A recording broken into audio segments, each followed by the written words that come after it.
राज्यात 21 ऑगस्ट पर्यंत पावसाचा जोर कायम राहणार आहे। मुंबई कोकणासह मराठवाडा विदर्भात मुसळधार पाऊस, वादळी वाऱ्यासह अतिवृष्टीचाही इशारा देण्यात आलाय। तर राज्य आपत्कालीन केंद्राकडून यंत्रणांना सतर्क राहण्याचे आदेश दिले गेलेत। बीड जिल्ह्यातील सरस्वती नदीला पूर आलाय। माजलगाव तालुक्यातील शेतकऱ्यांचं मोठं नुकसान।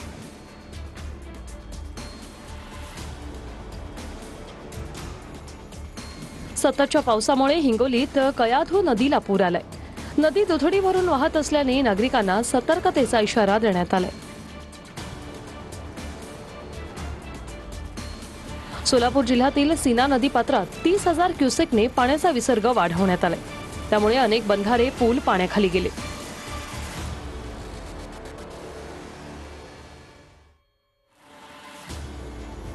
धाराशिवच्या कळंब खामसवाडीत ओढ्यात 4 चाकी कोसळली।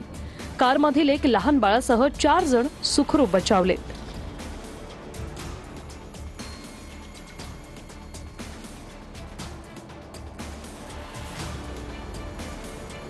नांदेडमध्ये पुराच्या पाण्यात थार गाडी अडकल्याची घटना घडली। सुदैवाने कार चालकाचा जीव वाचलाय।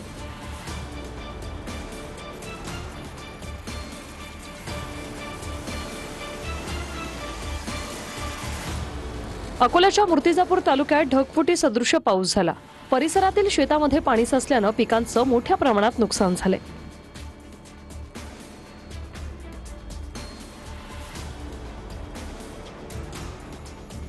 बीड तालुक्यातील पोत्रा गावात पूल पार करताना शेतकरी वाहून गेल्याची घटना घडली। गाळात अडकल्याने शेतकऱ्याचे प्राण वाचले।